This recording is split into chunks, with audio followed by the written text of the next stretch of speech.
Shut up, man.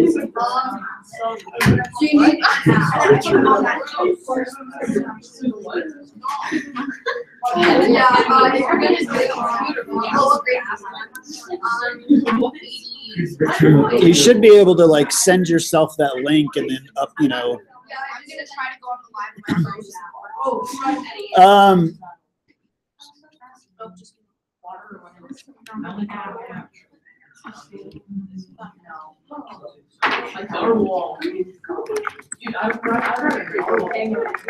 Hello. Are you on my Christmas?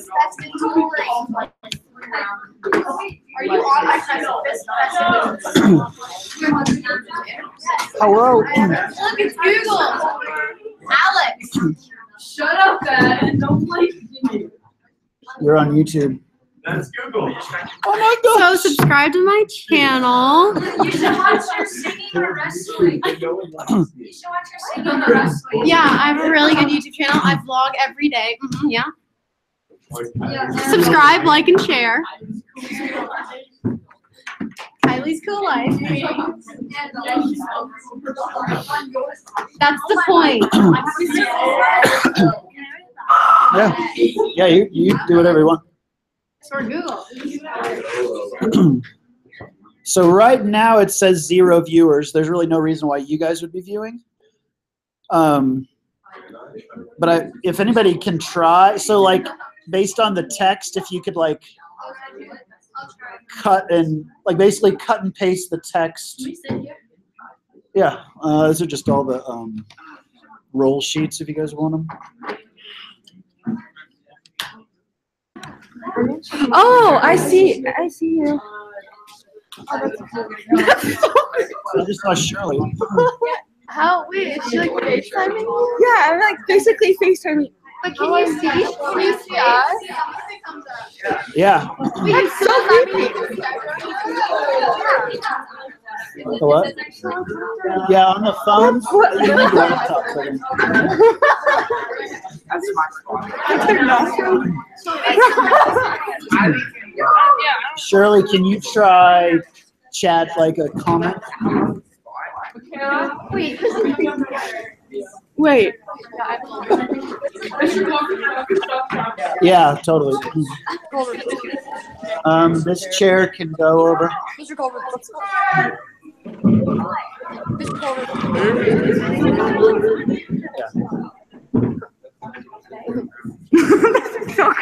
Yeah, so it says Shirley Bender joined group chat. Can you guys try to like type something?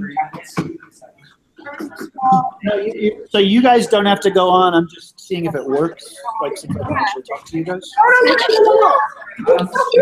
So Bender, try and ask a question, or Shirley, try and ask a question. Is there a chat? Yeah, usually in the top. Hello? Yeah. Hello. Hello? Nice. Hello?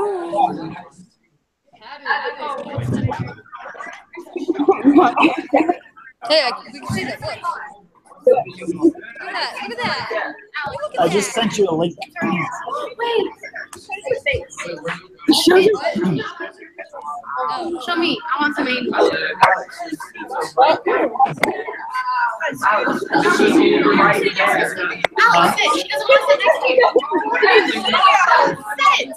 All right, let me have your attention. Hey, everybody. So a couple things. It'll be annoying if you are watching me while we do this. You will have no need to watch this. I just wanted you to see if it worked.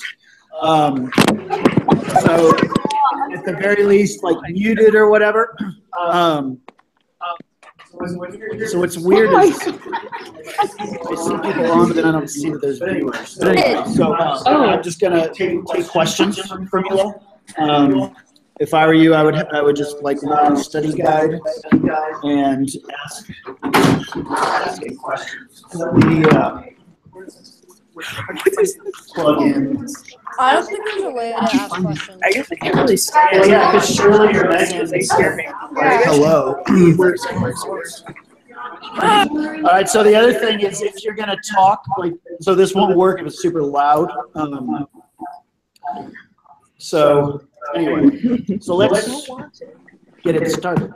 So questions that people have, basically, like we can go through the study guide or like, so anybody, it's fair game, no? Good question. So on your, I'm going to pull up the study guide. And the study guide, this is on Rome and St. Augustine. And it says, be able to explain St. Augustine's thought in terms of love, honor, city of God, city of man, libido dominandi, Sextus Tarquinius, Lucretia, sack of Rome, and humility. All of that is like related to Augustine. So, city of God, city of men. One of the key ideas for Augustine is love. I really like his ethics because of this. He talks about love and desire. And so the city of God is marked by love of God. And the city of men is marked by love of self. So libido dominandi, you may have heard the word libido in terms of sex drive. Libido just means drive. And so libido dominandi is the drive to dominandi. It's the drive to dominate. And so Augustine says the city of men, people who God has not given grace to or saved, the city of men, they love themselves so much and they just naturally seek power over other people. They have a drive to dominate, and that we have a drive to dominate nonstop in every little thing we do. We're competitive, we're envious, we're proud.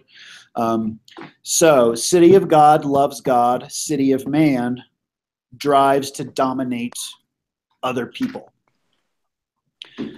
What is Augustine's main example of the city of men? What city? Rome, right? So his key example when he's distinguishing these is these last couple words, Sextus Tarquinius, Lucretia. I guess not the sack of Rome yet, but in the city of God, in his book, The City of God, Augustine basically gives the example of Sextus Tarquinius, and that, I don't even have the date on me, but I want to say like you guys might 510 BCE, maybe 500. It's the very foundation of Rome. Rome starts in what type of government? A monarchy. So there's a king, and Sextus Tarquinius. Why do you guys keep smiling and laughing? Right, just smiling people. Yeah. That's not my name. So Sextus Tarquinius is the king's son. Actually, now I'm getting it mixed up. It doesn't totally matter. So Sextus is either the king or he's the king's son. Tarquin the Proud is the king of Rome. And the story goes that Tarquin the Proud's son ultimately, basically rapes Lucretia, right? And so he rapes Lucretia, and Lucretia kills herself. Right? She says, "Avenge my honor," and then she stabs herself. And that is, and as a result, people rise up and they revolt and they kick out the king of Rome, and they say, "We are no longer going to have a king of Rome." And so they kick out Tarquin the Proud. And this is like the super famous story in Rome of how the Roman Republic starts. It's like the American Revolution a little bit. We celebrate it on the 4th of July. So Tarquin the Proud gets kicked out. And so Augustine tells his people this story and says, hey, remember the story that everybody knows of how Rome got rid of a king and they became a republic. Yeah. So I'm drawing a blank. Google it. It's Sextus Tarquinius. I can't remember if he's the king or if that's his son. Okay. So Sextus Tarquinius is the one who rapes Lucretia. Lucretia kills herself, and so Augustine points out that Rome, at the very, very beginning of its foundation, which is the Roman Republic, and this is Rome becomes mighty, the very foundation of Rome, the Roman Republic, it's founded on this act of suicide, and Augustine says, do you know why she committed suicide? It's because she was focused on honor. It was self-love, basically, right? And so Augustine says Rome itself is founded on the wrong thing. It's founded on the desire for honor. And in contrast to that, he says the real foundation should be humility, like Jesus. And he gives the example, Augustine does, he gives the example of some of the Christian women, and he contrasts the Christian women with Lucretia. And the Christian women who were also raped, they didn't commit suicide because they had the Christian virtue of humility, right? Love of God. They were modeling themselves after Jesus. And so this is how Augustine is contrasting the city of God and the city of men. The other element of that question is the sack of Rome. I'm looking for it here. And so Augustine also brings up the fact that Rome gets sacked. Pretty sure this is 410 AD. And Rome gets sacked. And when Rome gets sacked, not all the parts of Rome get destroyed. There's a certain parts of Rome that were saved. Remember what parts? The churches, right? And so he uses that as an example of how the church is this kind of place of security and strength and value for Rome. But that's my answer, Alexandria, for what is it? Looking for the question. Love, honor, city of God, city of men, libido dominandi, Sextus Tarquinius, Lucretia, sack of Rome, and humility. All right. Other questions? Jack? What's the difference between educational utilitarianism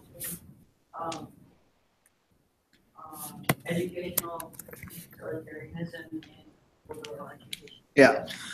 So the question is, what's the difference between educational utilitarianism and liberal education?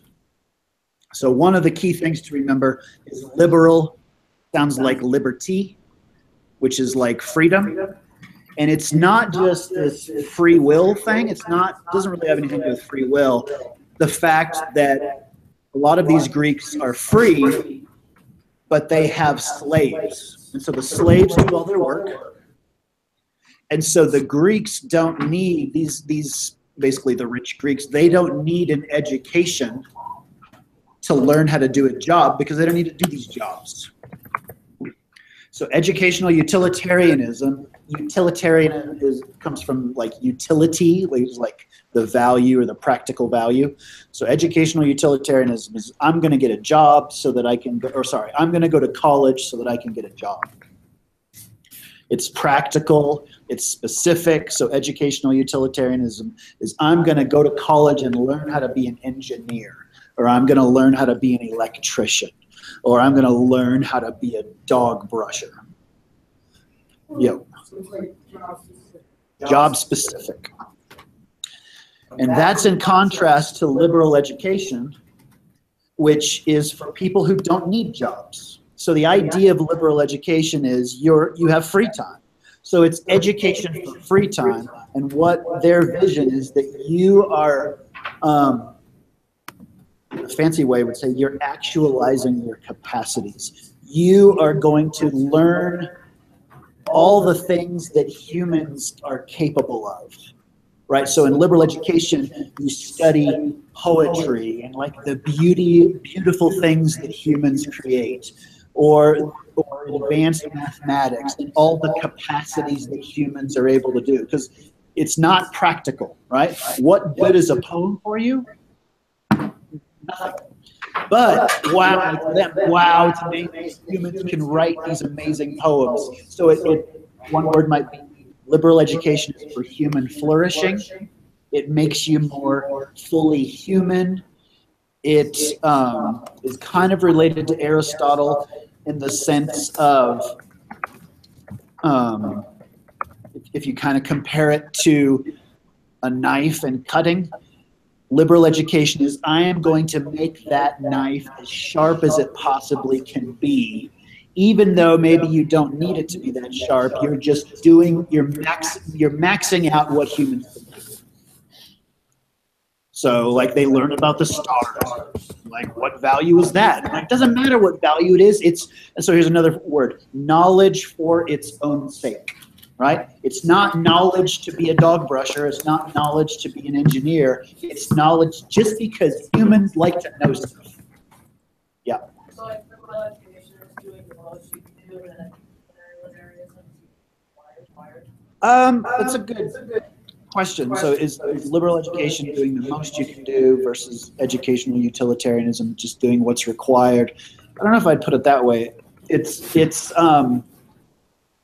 one is very general, like all the different ways of being human. So in your general ed classes in college, you have to take like world language and history and math and intro to poetry and art and music appreciation. So it's all the types of being, all the ways of being human. In educational utilitarianism, like, hey, here's how to wire a house. So it's specific. So it's just like your own good.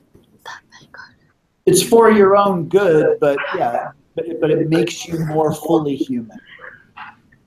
Knowledge for its own sake. Well, but they wouldn't say it's just information. It's almost like an exploration of how awesome humans are in that sense, right? Poetry and astronomy and music, and like that's the idea. Is here's what you do in your free time. But they would say you don't like for your free time. Remember, all these Greeks have free time. They got the slaves doing it. Yeah.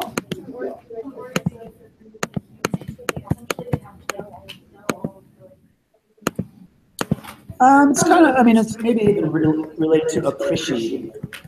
So the idea is a little bit like you're more fully human if you can really appreciate the beauty of Bach's concertos.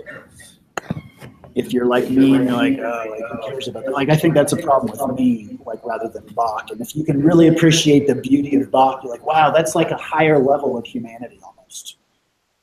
Or like me, like poetry, I'm like, whoa, whatever, what does that mean? But if you can understand poetry or like music or art or why history is valuable, all that stuff. Yeah. So would you say what like you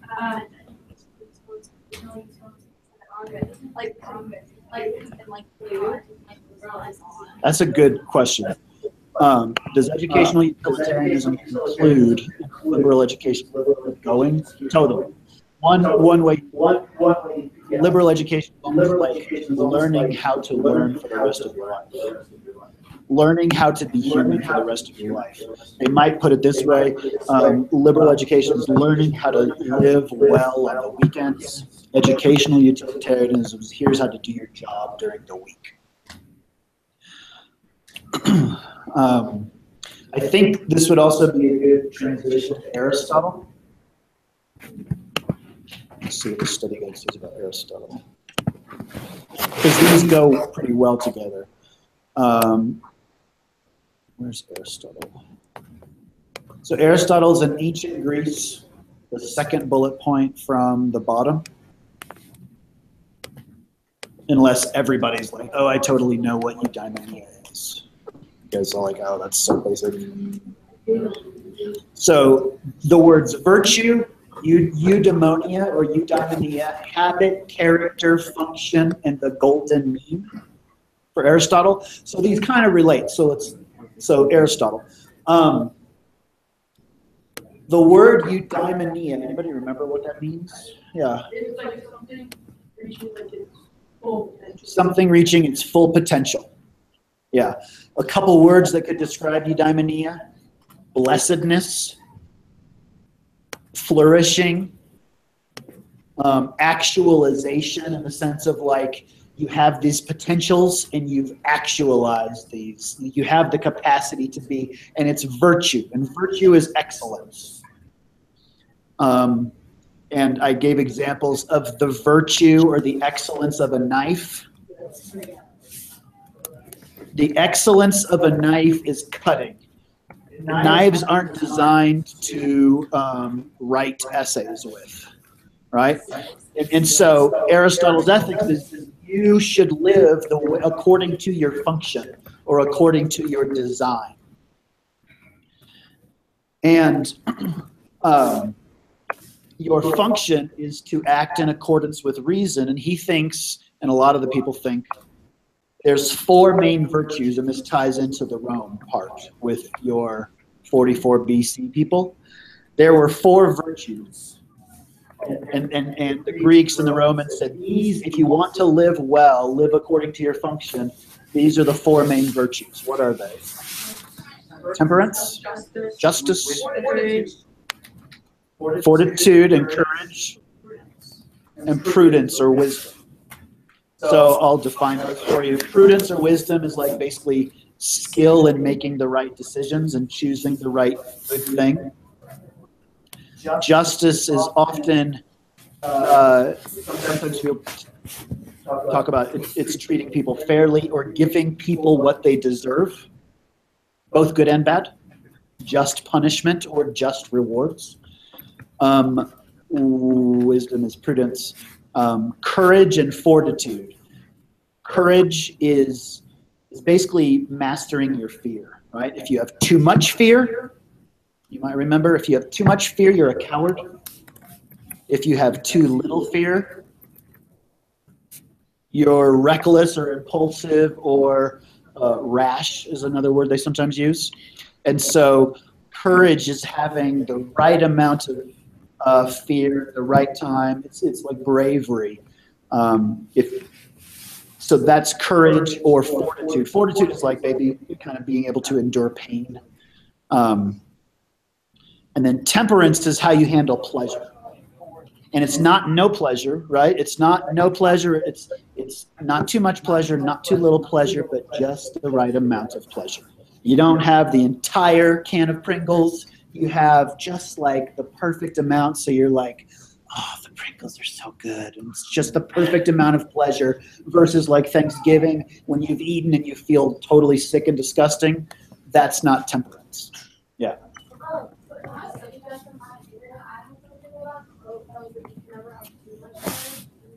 Yeah. So for Aristotle, you can never have too much of courage or never too much temperance or never too much justice.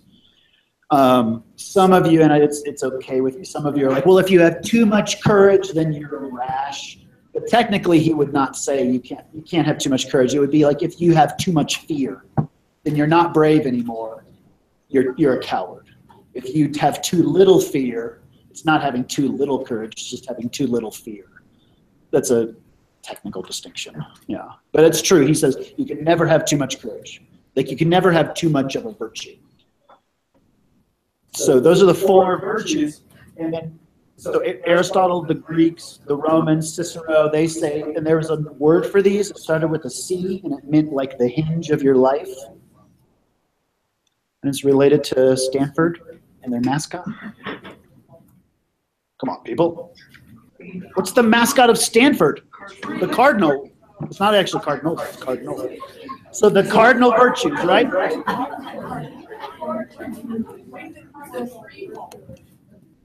That is. What?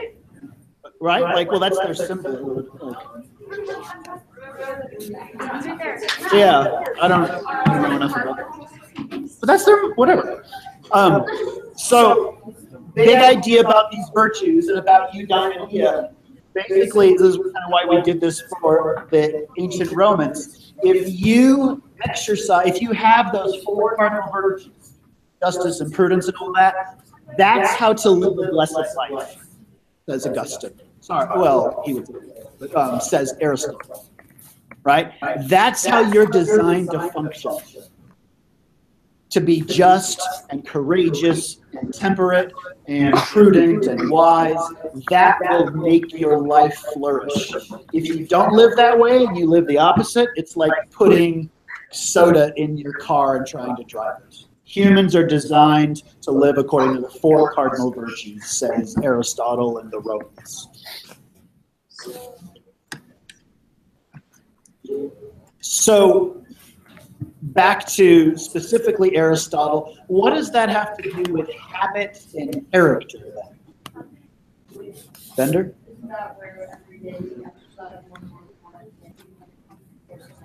Yeah. So he says, Aristotle says, the way you become just is by doing just actions. And you do it more and more and more, and eventually it's just part of your character. Just a habit, right? It doesn't even occur to you not to be just. You're taking a test and you're just an honest person. You're not even tempted to lie. You're just a truthful person.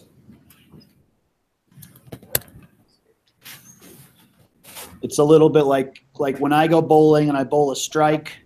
That's not quite lucky, but that's rare. So I'm like, sweet, I bowled a strike, but I'm not really a good bowler now. Like I have to bowl strikes over and over and over again. Then I'm a good bowler. Just bowling 1 strike doesn't mean you're a good bowler. Just doing 1 courageous act doesn't mean you're courageous. It has to become part of your character by doing it habitually over and over again. Yeah. It's habit, yeah. And ultimately, Aristotle says it should become pleasurable for you. And the only analogy I've ever had is the only sport I've ever been really good at is tennis. And basically, when I'm like hitting a forehand, like that I've done thousands of times and I do it pretty well, like the pleasure you take in that. So some of you, I don't know, you're good at the violin. Or you're good at breaking bricks with your head. I don't know, Hyan. It's a black belt. Like the pleasure in doing something well, like that's Aristotle's view of flourishing, right? Like you're being courageous and it's pleasurable. It's not like it's hard for you anymore. It just flows out of you. Like that's his vision for human life. How is that? If you're driving home. Yeah, like there's sometimes right. So how is that? Yeah, so driving home, how is driving home pleasurable? I don't know if the skill of driving is really, I know what you're talking about, right? Yeah, that's a deeper question that won't be addressed on the final. But that is a good question. It might just, some habits just free up the opportunity to think about other things, right?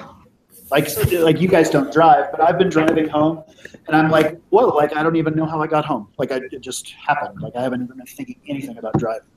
So, all right. So that was Aristotle, and what else did we talk about? I don't remember. Virtues. How did this start? There, it wasn't Aristotle. It was utilitarian. Yeah, flourishing in liberal education. All right, another one. Question? Okay. So not explicitly. So character and golden mean. Basically, character is when you become just as doing something over and over again. Once something is a habit, then it's part of your character. Character is when something becomes part of who you are. And technically for Aristotle, you guys may have heard the word second nature. Like, wait, it needs to become second nature. Aristotle actually says we're born with an initial kind of nature, but we have the capacities to develop into, we're born not courageous and not just, but you can like change your nature and like change your character so that you're a just person.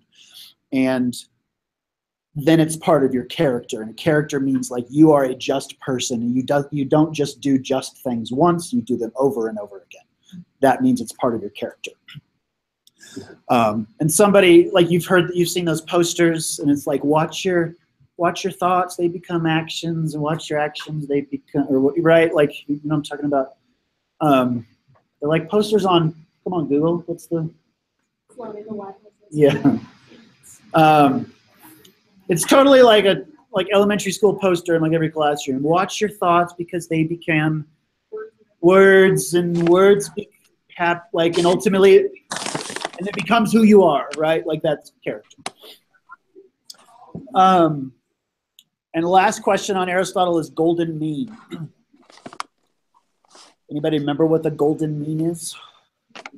Jack? It's in the middle of, I wouldn't want to say too much courage. It's the perfect amount, and it's different for each person.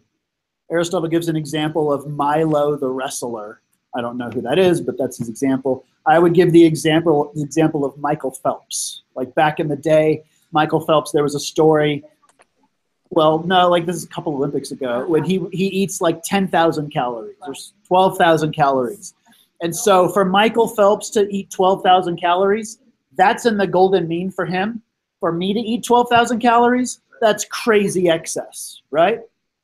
And my little daughter, whatever, who's 10, for her to only eat, I don't know, 1,500 calories, that maybe is just right for her. But if I only eat 1,500 calories, that's too little.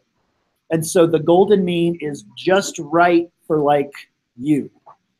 And so excess and deficiency is the word that is often used.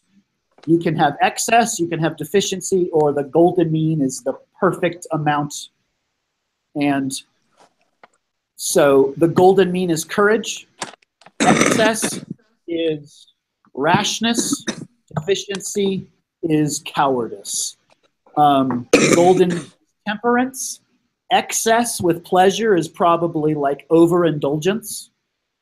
And Aristotle says that's usually our problem. The opposite of like not liking pleasure that much. He says most of us don't have that problem, right? It's usually we like pleasure too much. He would say the deficiency of temperance is something he would call like insensitivity, right? You kind of aren't even sensitive to the pleasures. And so if somebody gives you an Oreo shake and you're like, oh, that's so gross, I don't like Oreo shakes, you'd be like, what is wrong with you? But the perfect balance is just enjoying the Oreo shake just the right amount. Not asking students to give you 5 Oreo shakes. Yo. Well, yeah, but just the allegory of the cave can be really complicated. So, well, yeah, so what? So if you know the allegory of the cave, but I would say, I'm looking on the study guide for allegory of the cave.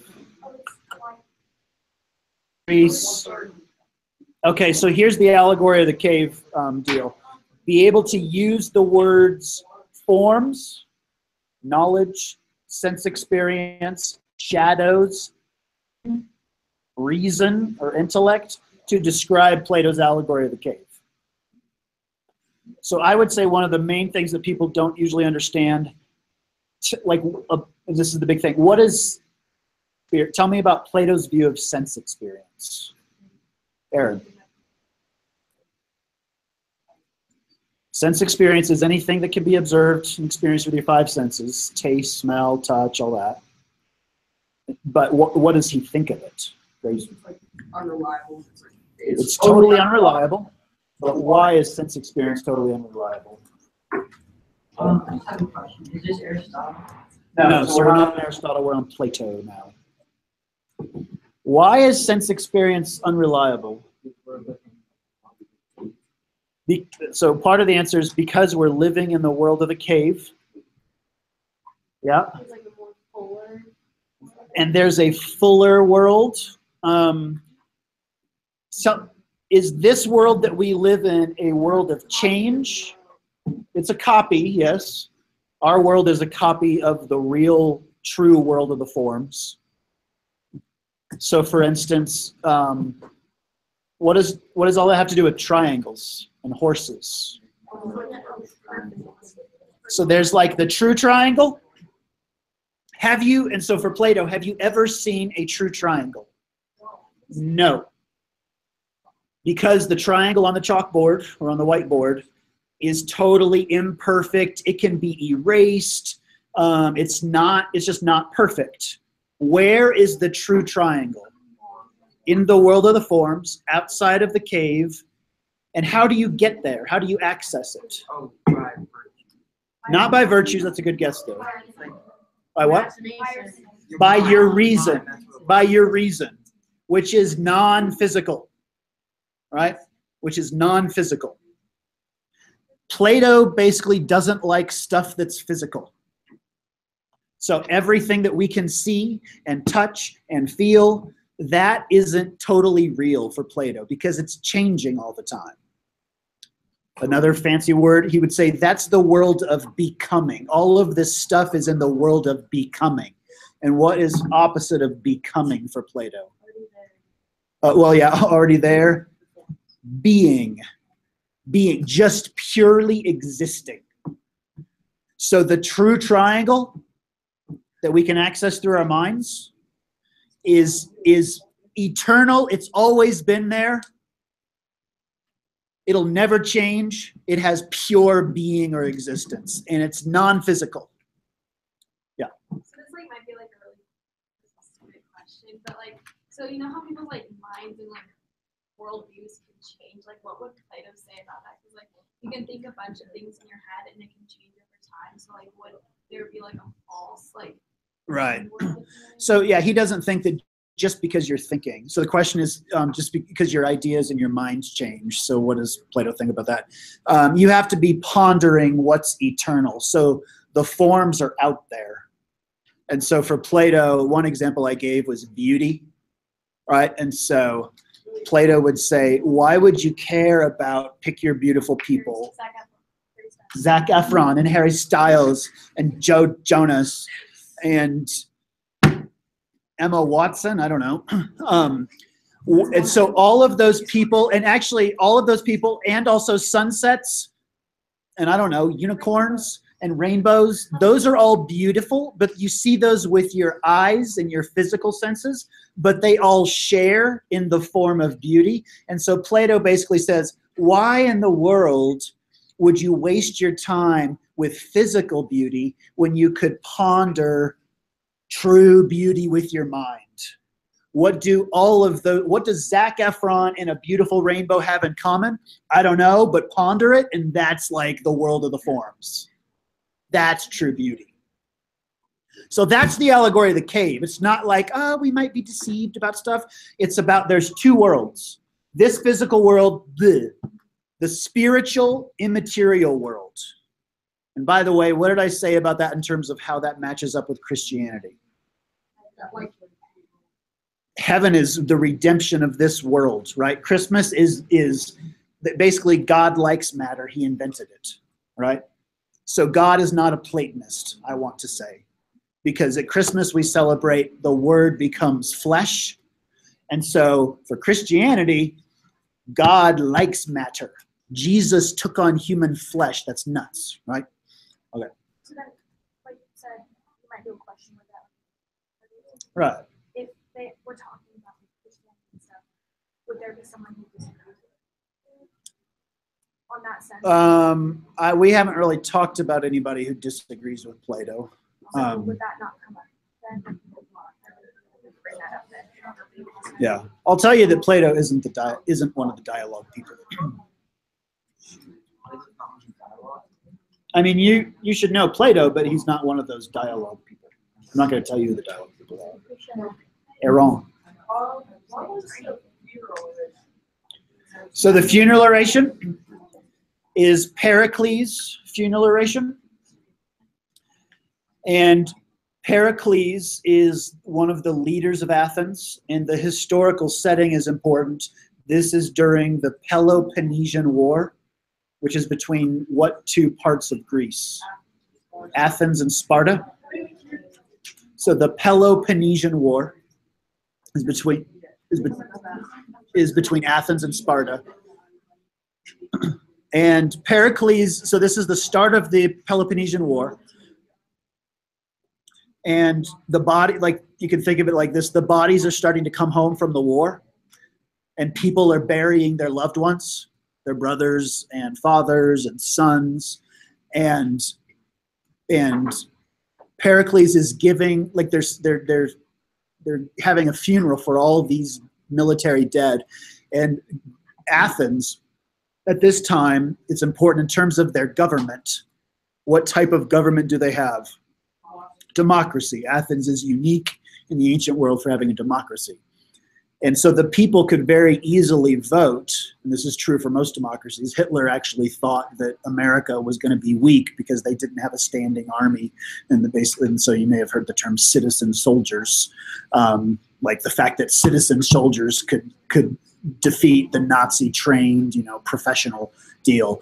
The democracy, because if you have a dictator, the dictator can just make you fight, like no matter what. The king can keep fighting even if he's killing all of his troops. But if you have a democracy, the people can be like, that's enough, let's stop. So Pericles is trying to motivate the people to keep fighting the war. And his motivation is Greece, Athens, we are awesome because we have democracy. Like that's basically, we are like, it's almost like we are the light of the world. We have democracy. We debate and we argue about these things, and we all have a vote, which really just meant all the rich males, but that was democracy for them. So Pericles' funeral oration is Pericles' speech during the Peloponnesian War when all these dead are coming, and he honors, he praises democracy so that people keep fighting. Yeah, and I think I took that out, so it's related to totally related to the Gettysburg Address, and we did that, but I think I took it out of the study guide. Did I? Yeah, so I deleted it. I was like, it's the final. Take a break. Any people who haven't asked any questions that want to hear a topic? Yeah. The first thing in the history of histories. All right.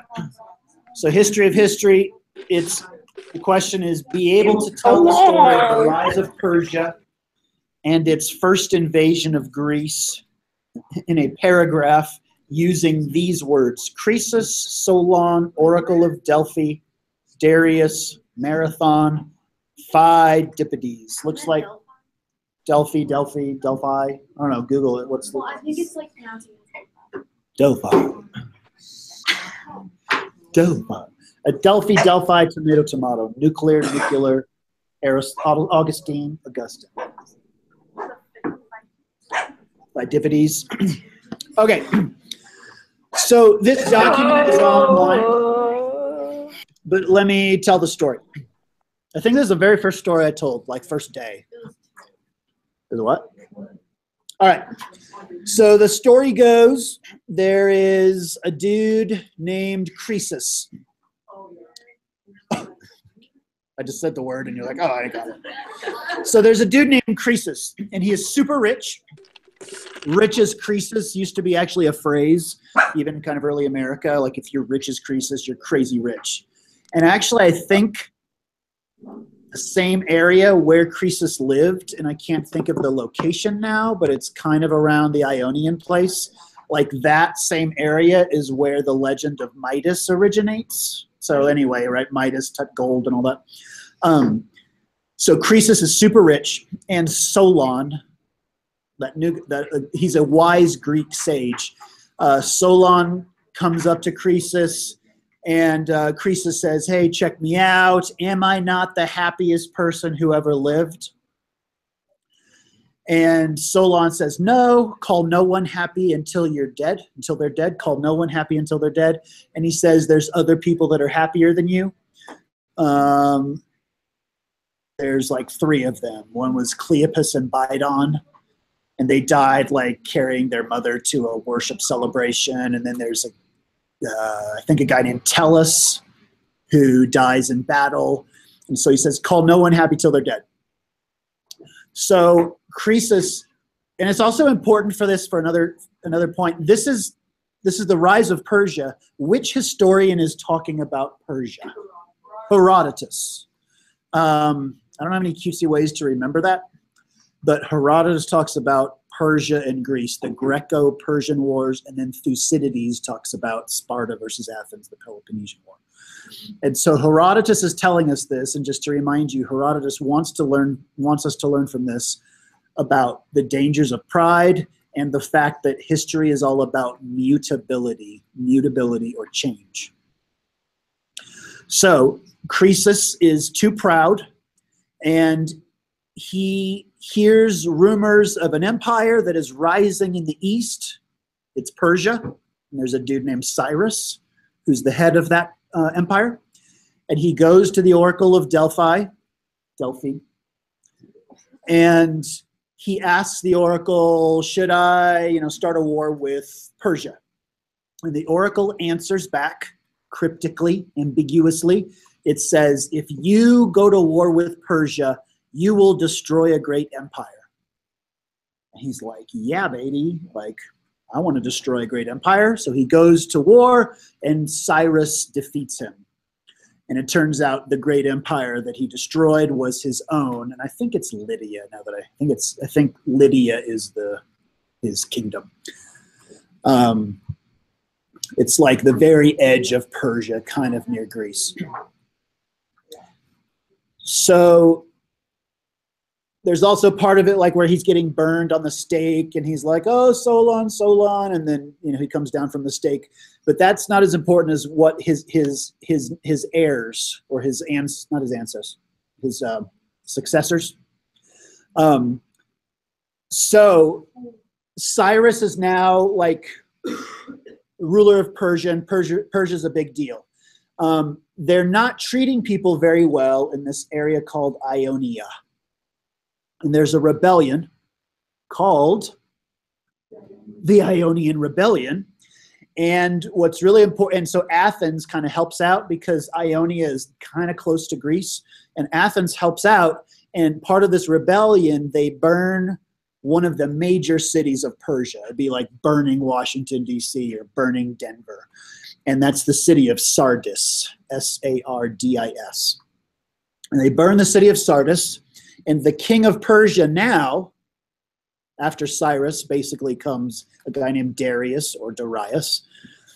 And Darius is pissed. And he's the guy who has his servants say every time he eats breakfast or lunch or dinner, remember the Athenians, remember the Athenians, remember the Athenians. And so then he undertakes an invasion. And this is why Herodotus is writing about the Greco-Persian wars, the Greek-Persian wars. This is the first invasion of Greece. And Darius comes in, and they fight the Battle of Marathon. And I forget the odds, something like 10,000 Greeks to 30,000 Persians, and Greece wins. This is all of Greece now. And they basically fight off the Persians. And Greece is starting to become stronger. So, and then Pheidippides, when they win Marathon, when the Greeks win Marathon, Pheidippides runs 26.2 miles or whatever back to Athens and says, we won, and then he dies. The first person to ever run a marathon dies, which is why I've never run a marathon.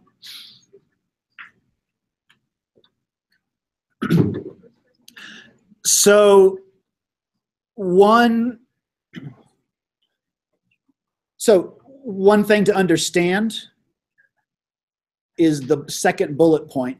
Herodotus views pride and mutability. What does the story I just told you, how does that illustrate pride and change?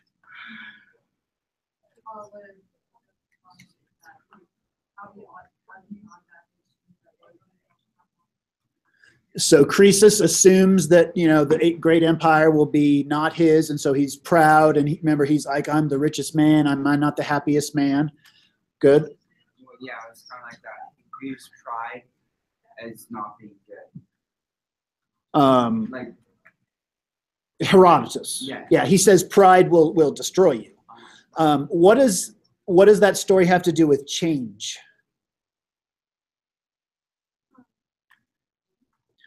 The short answer is no. Like a great empire will fall, right? So Croesus was powerful, and then he ends up being burned at the stake. And Herodotus is like, empires rise, empires fall, right? Persia's on the rise, Persia falls. Yes, Hamilton reference. And then Greece is on the rise now, and so Herodotus is basically like, hey, things are going to change in history. No empire, no matter how mighty it is going to stay that way. All right, it's 1:45. I have no idea about the time and all that stuff, but so I'm going to stop broadcasting. Maybe I won't. Yeah, I will.